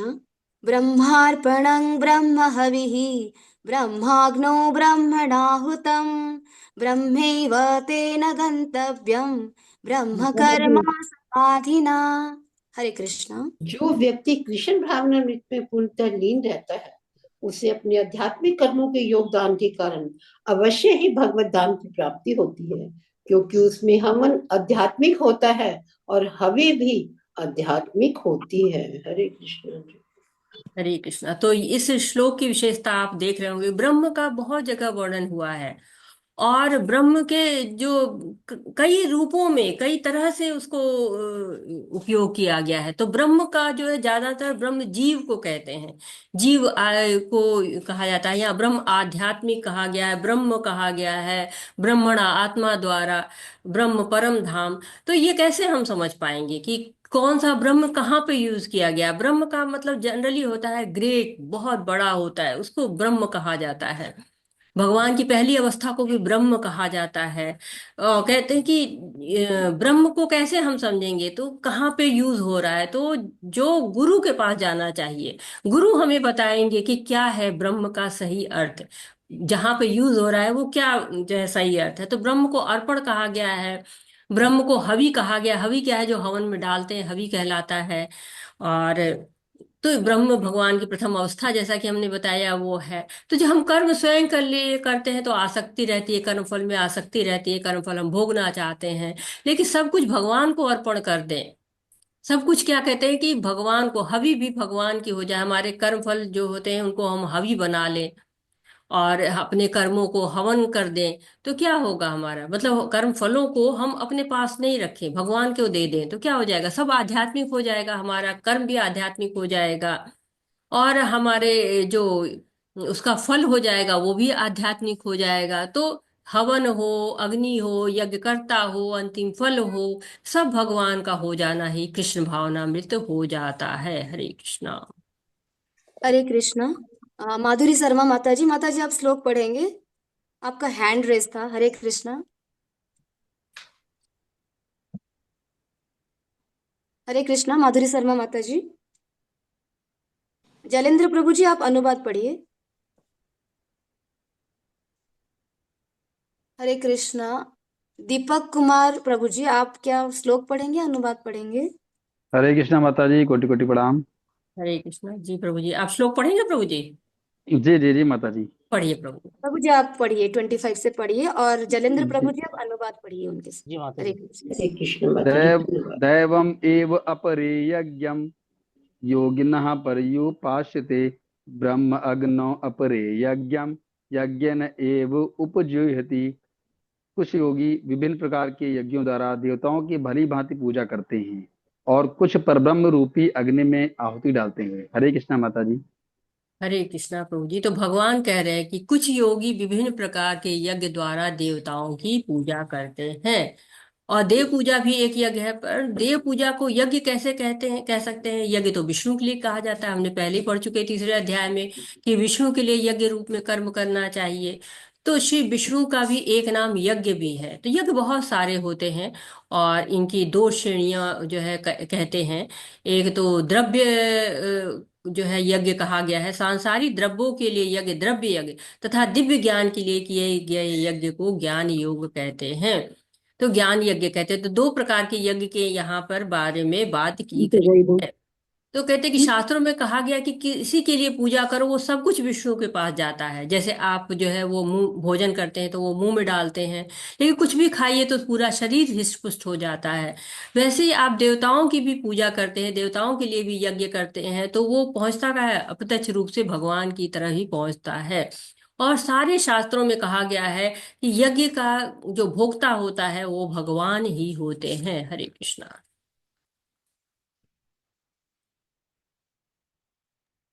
पढ़िए प्रभु जी। हरे कृष्ण।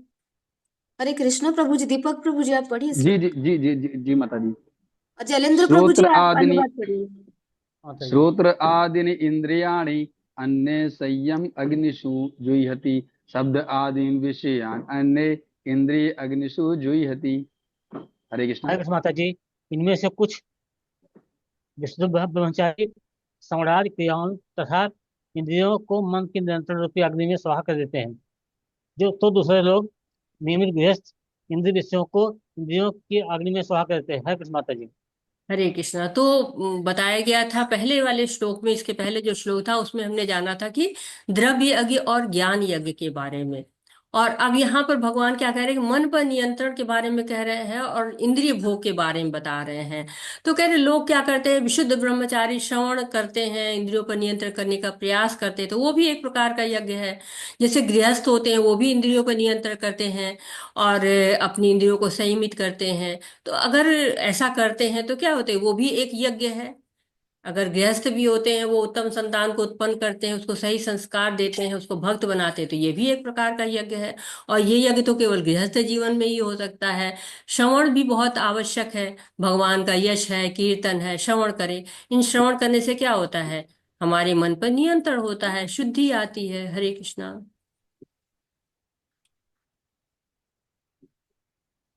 सर्वाणि इंद्रिय कर्माणि प्राण कर्माणि चा अपरे संयम योग अग्नो जुह्यति ज्ञान दीपिते।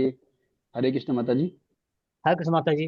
दूसरे जो मंत्र है इंद्रियों को वश में करके आत्म साक्षात्कार करना चाहते हैं, संपूर्ण इंद्रियों तथा प्राणवायु के कार्यों को संयुक्त मन रूपी अग्नि में आहुत कर देते हैं। हरे कृष्ण माता जी। हरे कृष्णा। तो ये आत्म संयम पर यहाँ बल दिया गया है। पतंजलि ऋषि ने जो योग प्रणाली बताई थी, उसमें उसके उनके जो अनुयायी शिष्य होते हैं वो इंद्रियों के कार्यों को, प्राण वायु को वो लोग संयम में लाते हैं। तो सारी इंद्रियों के कार्य को, जैसे आंख से हम देखते हैं, नाक से सूंघते हैं, जीभ से स्वाद लेते हैं, ये सारे क्या कहते हैं, इनको संयमित किया जाता है। कैसे? प्राणायाम के द्वारा श्वास की क्रियाओं को संयमित कर देते हैं। ये भी एक यज्ञ होता है। धीरे धीरे से शुद्धि आती है, नियंत्रण होता है इंद्रियों पर। और ये भी सारे मतलब कई तरह के यज्ञों के बारे में बताया जा रहा है कि किस किस तरह से लोग यज्ञ करते हैं भगवान के लिए, देवताओं के द्वारा कैसे कैसे यज्ञ हो जाते हैं। हरे कृष्णा। हरे कृष्ण माता जी। द्रव्य यज्ञ, तप यज्ञ, योग यज्ञ तथा अपरे स्वाध्याय ज्ञान यज्ञ च यतयः संसित व्रता। हरे हरे कृष्ण कृष्ण। माता जी। कठोर व्रत अंगीकार करके कुछ लोग अपने संपत्ति का त्याग करके कुछ कठिन तपस्या द्वारा, कुछ अष्टांग योग पद्धति के अभ्यास द्वारा, अथवा तो विज्ञान में उन्नति करने के लिए वेदों के अध्ययन द्वारा प्रबुद्ध बनते हैं। हरे कृष्ण माता जी। हरे कृष्णा। तो बहुत लोग जो है वो दान करते हैं, अस्पताल चलाते हैं, अनाथालय चलाते हैं, ओल्ड एज होम चलाते हैं। तो ऐसे लोग क्या कहते हैं, अपने पैसे को, द्रव्य को आहुति देते हैं उस यज्ञ में। और कुछ लोग कठोर व्रत कहते हैं, जैसे हिरण्यकश्यप ने कठोर व्रत किया था अमरता के लिए। जड़ भरत ने सारा राजपाट त्याग दिया था जो है यज्ञ करने के लिए। कुछ लोग सांख्य दर्शन के द्वारा उनका अध्ययन करते हैं, उसमें अपना जीवन लगाते हैं, स्वाध्याय यज्ञ करते हैं। कुछ लोग अष्टांग योग करते हैं। विभिन्न प्रकार के से लोग जो है भगवान तक पहुंचने का प्रयास करते हैं। तो बहुत सारे योग हैं और सबका एक ही ध्येय होता है, भगवान को प्राप्त करना, भगवान तक पहुंचना। हरे कृष्णा। हरे कृष्ण माता जी। अपाने जुह्यति प्राणम, प्राणे अपानम तथा परे, प्राणापान गतिरुद्ध्वा प्राणायाम परायणा, अपरे नियताहार प्राणान प्राणेषु जुह्यति। हरे कृष्ण माता जी। हरे कृष्ण। हरे कृष्ण माता जी। अन्य लोग भी हैं जो समाधि में रहने के लिए श्वास को रोके रहते हैं। प्राणायाम, वे अपान में प्राण को और प्राण में अपान को रोकने का अभ्यास करते हैं और अंत में प्राण अपान को रोककर समाधि में रहते हैं। अन्य योगी कम भोजन करके प्राण में ही आहुति दे देते हैं। हरे कृष्ण माता जी। हरे कृष्णा। तो ये प्राणायाम की विधि का वर्णन है, जो सांस रोका जाता है, जिसमें शरीर में हमारे 5 प्रकार की वायु होती है। वैसे तो 10 प्रकार की वायु होती है, 5 प्रकार की मेन वायु होती है। प्राण, अपान, व्यान, समान और उदान। ये 5 प्रकार की वायु क्या करती है, आत्मा को घेरे रहती है। और जो योगी होते हैं वो विविध प्रकार के जो आसन करते हैं, उससे इन 5 प्रकार की वायु को नियंत्रित करते हैं, इनको शुद्ध करते हैं। और शुद्ध करने से होता क्या है, इनका आध्यात्मिक प्रभाव प्रकट हो जाता है। तो ये ऐसा नहीं कि ये इससे कोई भौतिक लाभ मिलता है कि हाँ अच्छा संतान मिलेगा, अच्छा पति, अच्छा पत्नी और अच्छी गाड़ी, अच्छा बैंक बैलेंस। नहीं, ये आत्मा की मुक्ति के लिए किया जाता है। अपनी सांसों को धीमा करते हैं कुछ लोग, कुछ ऋषि मुनि। जिसे आयु बढ़ जाएगा तो क्या करेंगे, वो और ज्यादा भगवान के ध्यान चिंतन करेंगे। और इतनी धीमे उनकी किसी किसी की जो है वो वायु हो जाती है कि पता ही नहीं चलता कि सांस ले रहे हैं कि नहीं ले रहे हैं। और इन लोगों का मानना होता है कि सांसें तो गिनती की मिलती है, हम जितना सांस बचाएंगे उतनी हमारी आयु बढ़ेगी। और जितनी आयु बढ़ेगी उतना हम भगवान को की भक्ति कर पाएंगे। हरे कृष्णा। हरे कृष्ण माता जी। सर्वे अपि एते यज्ञ विदा, यज्ञ क्षपित कल्मषा, यज्ञ श्रेष्ठ अमृत भुजा, यान्ति ब्रह्म सनातनम। हरे कृष्ण माता जी। हरे कृष्ण माता जी। ये सभी के करने वाले यज्ञों का अर्थ जानने के कारण पाप कर्मों से मुक्त हो जाते हैं और यज्ञों के फल रूपी अमृत को चखकर परम दिव्य आकाश को बढ़ते जाते हैं। हरे कृष्ण माता जी। हरे कृष्णा। तो यज्ञ का उद्देश्य क्या है, ये अब आप 30 से लेकर 33 तक के श्लोकों में बताया जाएगा। सर्वे प्यत यज्ञ विद्यो, जो लोग यज्ञ करते हैं उनका क्या होता है, सारे पाप नष्ट हो जाते हैं। जो जान जाते हैं कि यज्ञ का उद्देश्य क्या है, इंद्रियों का निग्रह करना, वो यज्ञ विद कहलाते हैं। भौतिक सुख जो बंधन का कारण है, और ये यज्ञ क्या करते हैं, ये भौतिक सुखों की कामना के कारण जो कर्म करते हैं उनसे जो हमें बंधन मिलते हैं, जो पाप कर्म हमसे हो जाते हैं, उनसे छुटकारा पाने के लिए। जीवन का उद्देश्य क्या है सबका, भगवत धाम को जाना। और यज्ञ के द्वारा हमको यही कामना करनी चाहिए, भौतिक सुख के कामना के लिए हमें यज्ञ नहीं करना चाहिए। करते हैं लोग सांसारिक जीवन में, बहुत से लोग ऐसे यज्ञ करते हैं जो सुख की कामना के लिए करते हैं, लेकिन करना क्या है, एक ही उद्देश्य होना चाहिए कि हमारे इंद्रियों का निग्रह हो जाए। और क्यों, बिना इंद्रियों का निग्रह किए तो भगवान को प्राप्ति नहीं किया जा सकता ना।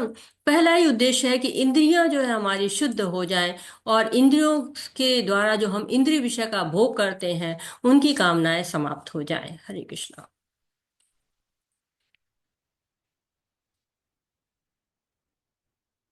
हरे कृष्ण। नायम लोक। हरे कृष्ण माता जी। हाँ, पढ़िए पढ़िए। नायम लोको नायम लोको अस्ति अस्ति अयगैश कुतः अन्यः कुरु सततम। हरे कृष्ण माता जी।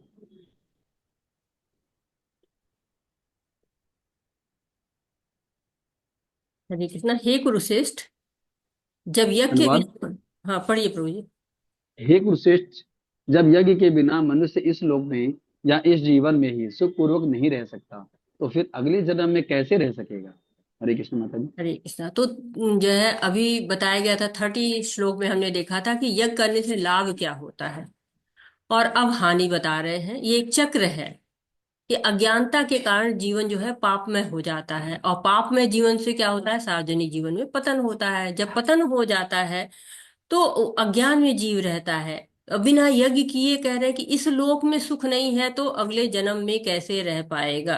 तो ये बता रहे हैं कि अगर आप यज्ञ नहीं करेंगे, यज्ञ करने से लाभ बताया गया कि हाँ, अब बता रहे हैं कि अगर आप यज्ञ नहीं करेंगे तो हानि क्या होगी। तो यज्ञ कर नहीं करेंगे तो हम सुख नहीं प्राप्त करेंगे, जो अगली योनि मिलेगी वो सुखी की मिलेगी कैसे हम कह सकते हैं, क्योंकि इस जो है जन्म में हम सुख नहीं पा रहे हैं। इस जन्म में हम दुखालयम और शाश्वतम में हैं, और हमारा जो है अभी उन्नति नहीं हुई है ऐसे कि हम भगवत धाम जा सके। तो हम क्या कैसे सुख पाएंगे, क्योंकि जन्म मृत्यु के चक्र में तो हम सुख पा ही नहीं सकते हैं। तो हमें करना क्या है कि हमें ईशावास सिद्धांत का पालन करना चाहिए कि सारी वस्तुएं भगवान की है, उन्हीं के द्वारा नियंत्रित है, और उतना ही प्रयोग करना चाहिए जितना आवश्यक है।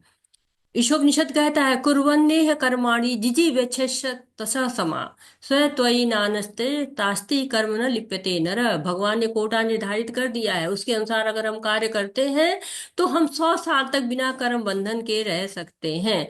तो हमें ऐसे कार्य करना चाहिए कि हम यज्ञ शिष्टा को खाएं, भगवान को भोग लगाकर अमृत रूप में जो प्रसाद मिलता है उसको चखें। और तीसरे अध्याय में भी हमें यज्ञ का चक्र बताया गया कि यज्ञ करेंगे तो देवता प्रसन्न होंगे, संपन्नता देंगे, तभी हम सुख पूर्वक रह सकेंगे। तो बिना यज्ञ के हम सुख पूर्वक नहीं रह सकते हैं। हरे कृष्णा। हरे कृष्ण माता जी। एवं बहुविधा यज्ञ वितता वितता ब्राह्मण मुखे कर्मजान विधितान सर्वान एवं ज्ञात्वा विमोचसे। ये विभिन्न हरे प्रकार के यज्ञ। हरे कृष्ण जी माता जी। प्रभु जी पढ़िए। ये विभिन्न प्रकार के यज्ञ वेद सम्मत हैं, और ये सभी विभिन्न प्रकार के कर्मों से उत्पन्न हैं। इन्हें इस रूप में जानने पर तुम मुक्त हो जाओगे। हरे कृष्ण माता जी।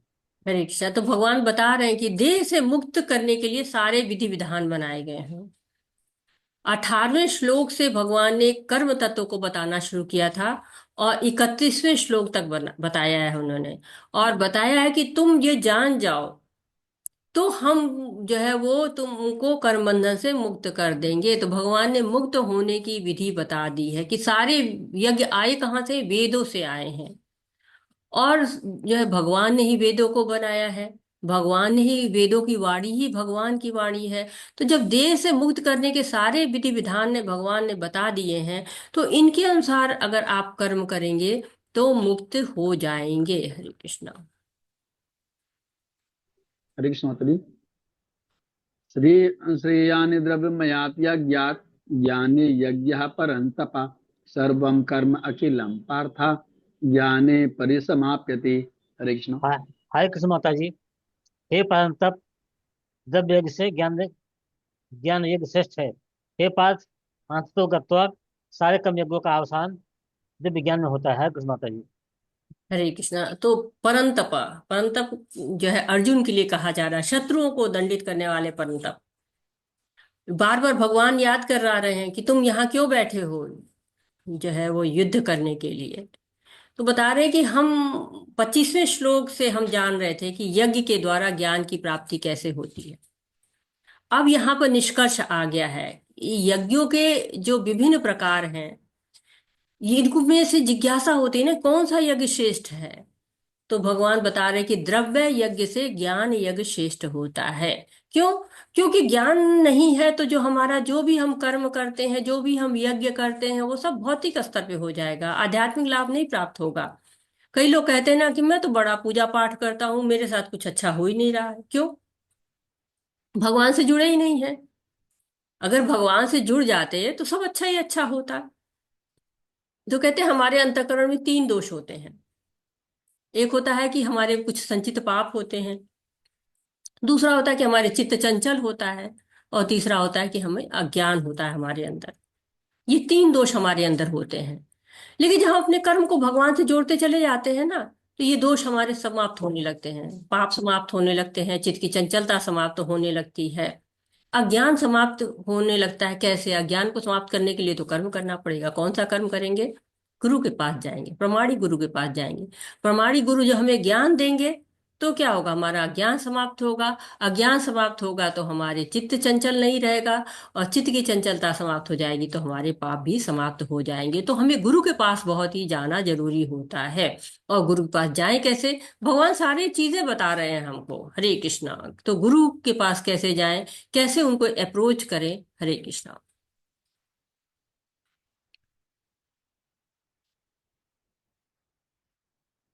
तद्विद्धि प्रणिपातेन परिप्रश्नेन सेवया उपदिशन्ति ते ज्ञानम ज्ञानिन तत्त्वदर्शिनाम। हरे कृष्णा। पढ़िए प्रभु जी। हरे कृष्ण माता जी। तुम गुरु के पास जाकर सत्य को जानने का प्रयास करो, उनसे विनीत होकर जिज्ञासा करो और उनकी सेवा करो। स्वरूप सिद्ध व्यक्ति तुम्हें ज्ञान प्रदान कर सकते हैं, क्योंकि उन्होंने सत्य का दर्शन किया है। हरे कृष्ण माता जी। हरे कृष्णा। तो गुरु की महत्ता बताई गई है। गुरु बहुत ही जरूरी होता है हमारे जीवन में। भगवान श्री कृष्ण ने भी गुरु किया था। बिना जो है गुरु के ज्ञान नहीं मिलता है। और भगवान का ज्ञान तो बहुत दिव्य है, अपौरुषेय है, किसी पुरुष के द्वारा नहीं कहा गया है। भगवान के द्वारा सबसे पहले ब्रह्मा जी को ज्ञान दिया गया, और उसी परंपरा से लेके गुरु तक हमारे आया हुआ है। तो ज्ञान गुरु से मिलेगा। तत्व ज्ञान कौन दे सकेगा? जो जानता हो, तत्व को जानता हो। तो कृष्ण का जो प्रवाहित ज्ञान है, उसको प्राप्त करने की दो विधि है। एक आरोही विधि है, एक अवरोही विधि है। तो आरोही विधि क्या है? जैसे भौतिक ज्ञान होता है ना, प्ले ग्रुप पढ़ते हैं, फिर केजी, फिर nursery, first second, high school, inter, MA, BA. जैसे कोई पर्वतारोही होता है, चढ़ता है, ऊपर की ओर चढ़ता चला जाता है, वैसे ये ज्ञान को धीरे धीरे ऊपर से प्राप्त कर लेते हैं, कि नीचे से पहले शुरू किया, फिर धीरे धीरे ऊपर चढ़ते चले। दूसरी विधि क्या है? अवरोही है। जैसे सीढ़ियां उतरते हैं ना, वैसे ही ज्ञान ऊपर से नीचे की तरफ आता है। तो कृष्ण से ब्रह्मा, ब्रह्मा से नारद, और परंपरा से आगे बढ़ता जाता है। एक जैसे फल होता है ना, डाल से टूटता है, एक शाखा से दूसरी शाखा तक जाता है, और फिर हाथ में आ जाता है, तो बहुत रस भरा होता है। वैसे जब परंपरा से एक गुरु से दूसरे गुरु के हाथ से जब ज्ञान आता है, तो बहुत जो है वो सुंदर रूप में आता है। तो उसे प्राप्त करने के लिए, अब इतना दिव्य ज्ञान है, इसको प्राप्त करने के लिए क्या करना चाहिए? विनम्र होना चाहिए। पहली शर्त है विनम्र होइए, दूसरी शर्त है जिज्ञासा करिए। पहले जब गुरु यज्ञ करते थे तो हाथ में संविदा लेके, जो है लकड़ी होती है, उसको संविदा लेके जाते थे। आज क्या लेके जा सकते हैं? अब संविदा लेके तो कोई जाता नहीं है। सेवा भाव लेके जाइए, श्रद्धा भाव लेके जाइए। सबसे बड़ी सेवा क्या होती है? आज्ञा का पालन करना। गुरु प्रसन्न हो जाते हैं तो ज्ञान देते हैं, और वो जो ज्ञान देते हैं उससे हमारा अज्ञान नाश हो जाता है। उस अज्ञान को नाश करने से क्या होता है? भगवान से युक्त हो जाते हैं, जुड़ जाते हैं। हम मंगलाचरण में गाते हैं ना, ओम अज्ञानातिमिरांधस्य ज्ञानांजनं शलाकया। हमारे जो अज्ञान रूपी तिमिर हो, उसको ज्ञान में परिवर्तित करो। गुरु से हम प्रार्थना करते हैं, तो हमें बड़े इसी भाव से जाना चाहिए। अर्जुन इसी भाव से आए हुए हैं भगवान के पास। हरे कृष्णा। हरे कृष्ण माता जी। यज्ञात यज्ञात्वा न पुनः मोहम एवं याससि पांडवा येन भूतानि अशेषाणि द्रक्ष्यसि रक्षसि आत्मनि अथ उ मयि। हरे कृष्णा। हरे कृष्ण माता जी। स्वरूप सिद्ध व्यक्ति से वास्तविक ज्ञान प्राप्त कर चुकने पर तुम पुनः कभी ऐसे मोह को प्राप्त नहीं होगे, क्योंकि इस ज्ञान के द्वारा तुम देख सकोगे कि सभी जीव परमात्मा के अंश स्वरूप हैं, अर्थात वे सब मेरे हैं। हरे कृष्ण माता जी। हरे कृष्णा। तो भगवान जब दिव्य ज्ञान, जो भगवान का ज्ञान है वो दिव्य है, और स्वरूप सिद्ध जो लोग होते हैं, गुरु जो लोग होते हैं, उनके पास रहता है, उनसे हम तक आता है। कब आता है? जब हमारे अंदर मोह नहीं रहता है, हमारे अंदर आसक्ति नहीं होती है, हमारी भौतिक वस्तुएं हमको आकर्षित नहीं करती है, तब हम जान पाते हैं। उस ज्ञान को ग्रहण करने के लिए हमें पात्रता होनी चाहिए ना। जब हमारा मन जो है, मंदिर बिल्कुल स्वच्छ रहता है, साफ रहता है, उसमें समाने की क्षमता रहती है, तब हम उसको प्राप्त कर पाते हैं। और जब उस ज्ञान को प्राप्त कर लेते हैं, फिर हम मोह को प्राप्त नहीं होते हैं। क्यों? क्योंकि ये ज्ञान इतना पवित्र है, सब कुछ साफ सुथरा बता देता है हमें। क्या बताता है हमें? कि भगवान कृष्ण का ध्यान करो, चिंतन करो, श्रवण करो, गायन करो। भगवान ही सब समस्त जीवों के आश्रय हैं। और जब हम अपने इस आश्रय को त्याग देते हैं, जब हम भगवान के आश्रय में न होते हैं, तो हम माया के आश्रय में चले जाते हैं, माया से मोहित हो जाते हैं। और फिर क्या है, स्वयं को ही भगवान समझना शुरू करते हैं। भगवान का मतलब सचमुच भगवान नहीं, बल्कि हम सोचते हैं मैं ही मैं हूँ, मैं ही करता हूँ, मेरे द्वारा ही सब हो रहा है। ये भी एक जो है वो स्वयं को भगवान बनना है। सब चीजें मेरे नियंत्रण में है, मैं जैसा चाहता हूँ वो होता है। ये भी भगवान बनना होता है, ये भी स्वयं को भगवान समझना होता है। तो इस तरह के सारे मोह माया से जब हम दूर हो जाते हैं और भगवान के ज्ञान को प्राप्त करके भगवान का ही श्रवण कीर्तन करते हैं, मोह में नहीं प्राप्त करते हैं, और बताते कि हम भगवान के अंश हैं, वो हमारे हैं, हम उनके हैं, जब ये भाव आ जाता है, तब हम भगवान को सही रूप में जान पाते हैं, भगवान की सेवा करते हैं, भगवत धाम जाने का प्रयास करते रहते हैं। और इसी नोट पर वाच्छाकल्पतरुभ्यश्च कृपा सिंधुभ्य एव च पतितानां पावनेभ्यो वैष्णवेभ्यो नमो नमः। अनंत कोटि वैष्णव वृंद की जय, शिला प्रभुपाद की जय। हरे कृष्णा हरे कृष्णा, कृष्ण कृष्ण कृष्ण कृष्ण कृष्ण हरे हरे हरे राम, हरे हरे राम राम, हरे राम राम राम राम राम हरे हरे हरे। हरे सभी हरे। भक्तों की जय, सभी भगवत गीता की जय, आज के आनंद हरे। की जय। हरे कृष्णा। जय। हरे हरे कृष्णा कृष्ण हरे हरे माता कृष्ण जी। माता कृष्णा जी, कोटि कोटि प्रणाम। दंडवत प्रणाम हरे माता कृष्णा जी। माता की हरे प्रणाम। कृष्णा हरे हरि कृष्णा। बोल। हरे कृष्णा हरे माता कृष्णा। जी। कोटि कोटि प्रणाम माता जी। हरे हरे कृष्णा। कृष्णा। आज आपका कोई प्रश्न है, कोई सुझाव है, कुछ ऐड करना चाहते हैं तो हरे कृष्णा, मोस्ट वेलकम आपका। हरे कृष्णा।